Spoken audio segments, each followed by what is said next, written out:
Huwag tinyari. Pamilya. Apil ba nito pamilya? Sige. Iyon. Ang sandali, unahang pagulita ang gingharihan sa Diyos o ang iyang pagkamatawang labaw sa tunan.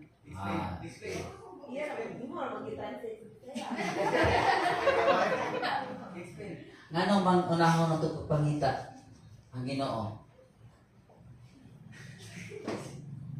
Kaya importante man. Hindi kasi sir. Sige. Ano ding apil mga kasoy? Worship ang Ginoo.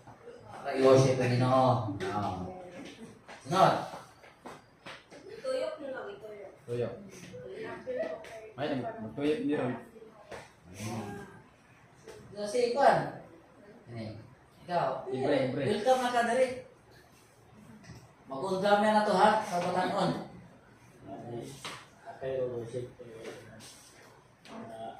improve skill na tapos nagamit ko sila Okay.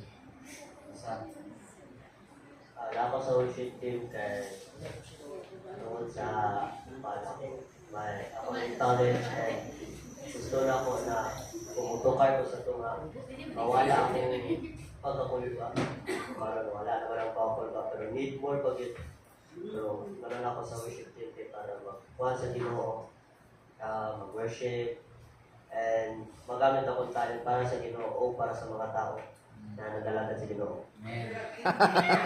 Sige. Yun na. Kung gusto ko ma-appeal ka na, gusto ko makatuon ka worship team. Okay. Unahan ako nga maka-appeal ko para makabalupog ko sa mga patay ko Ginoo. Nindot mo kay Tuban.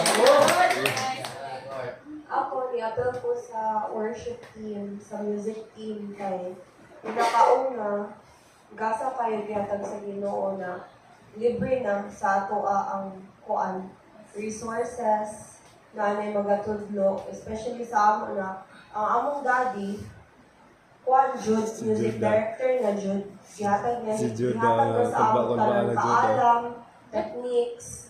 So, naturally, nagpagamit jud mi sa Ginoo kay not only that kung naa jud gani gasa gihatag sa Ginoo sa imuha mas maayo na ginagamit jud mo para sa iyang ngalan.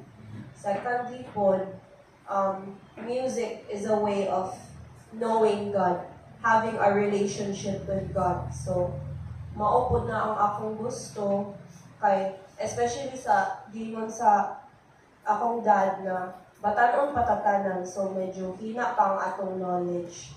So, ang ato ang ginagamit ng music, we should use it as knowledge to learn the Lord better, to have a more stronger relationship with Him. So, dili jud nato binuangon. So, that's why one of the reasons po na mani-appeal po. Amen. Sige. Ikaw, Judah. I-appeal ko sa worship team kita ng malagad sa Ginoo. Okay. I joined this music team. English na.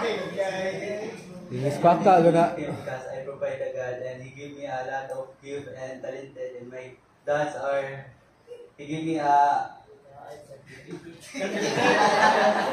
He gave me a skills that a lot of instrumental and that